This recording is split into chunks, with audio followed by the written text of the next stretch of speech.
Oi, meus amores da cozinha! Eu venho percebendo que muita gente está fazendo seu próprio pão em casa. E então eu resolvi trazer 5 dicas para que você não erre mais no seu pão caseiro. Vamos comigo? Primeira dica, usar o fermento certo. Muitas pessoas que eu converso têm me relatado que seu pão deu errado mesmo seguindo todas as instruções passo a passo da receita. E aí, conversando mais um pouquinho, eu percebo que o problema é muito simples. A pessoa acabou utilizando o fermento químico ao invés do fermento biológico. E o fermento biológico é o ideal para a gente preparar o pão. Então, se você quiser saber qual a diferença do fermento químico e do fermento biológico, eu tenho um vídeo falando sobre isso, eu vou deixar o link aqui, certo? Segunda dica, alimentar o fermento. O fermento biológico, gente, ele é formado por leveduras. Essas leveduras se alimentam dos açúcares e amido da massa. E aí, a partir dessa alimentação, elas formam o gás carbônico. Esse gás é o responsável por fazer com que o pão cresça, fique lindo como a gente gosta, fofo, e forme aqueles furinhos, sabe, que ficam no miolo do pão. Mas a gente sempre coloca açúcar a mais na receita para agilizar esse processo e a fermentação acontecer de forma mais rápida. Outro fator importante é utilizar sempre um líquido morno. Se a receita pede leite, seja um leite morno. Se a receita pede água, que seja água morna. Isso vai tornar o ambiente mais aconchegante, melhor para essas leveduras e fazer com que o pão cresça mais rápido.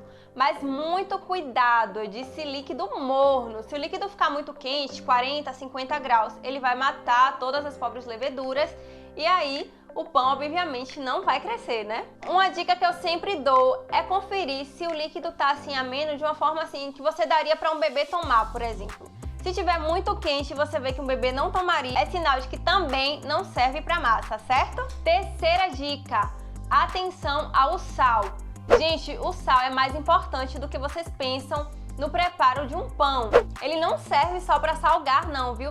Ele ajuda na hidratação, ele ajuda na conservação, melhora o processo de fermentação, torna a massa mais resistente e auxilia inclusive na coloração do miolo. Mas tem que ter muito cuidado com a quantidade, porque o excesso de sal ele acaba freando, diminuindo a fermentação. Então, eu particularmente gosto sempre de usar pouco sal e no final do preparo, quando a farinha, o açúcar, o líquido já estão lá envolvidos, né? E pronto para o processo de fermentação, eu venho com sal, porque ele não vai interferir tanto nesse processo. Quarta dica, sovar a massa.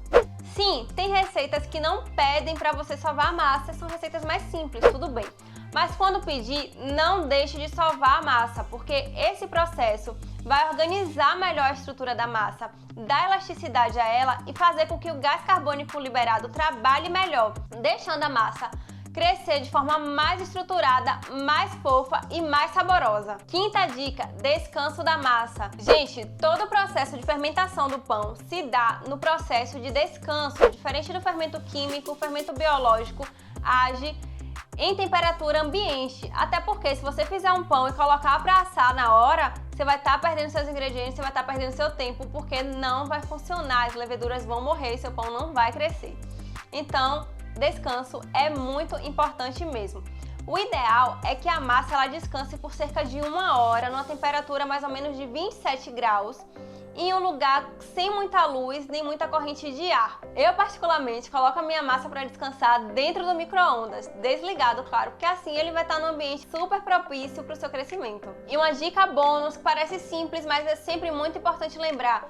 Gente, assar sempre em forno pré-aquecido. Na verdade, tudo que a gente puder assar em forno pré-aquecido, melhor. Vai fazer com que o pão asse mais rápido, vai garantir a qualidade e o cozimento de forma uniforme, certo? Agora que você já sabe todas essas dicas, vai fazer um pão maravilhoso. Assista também o vídeo com as diferenças de fermento químico, fermento biológico, seco, fresco, que eu tenho certeza que você vai ter a vida muito mais fácil na cozinha, certo? Beijinhos, até a próxima!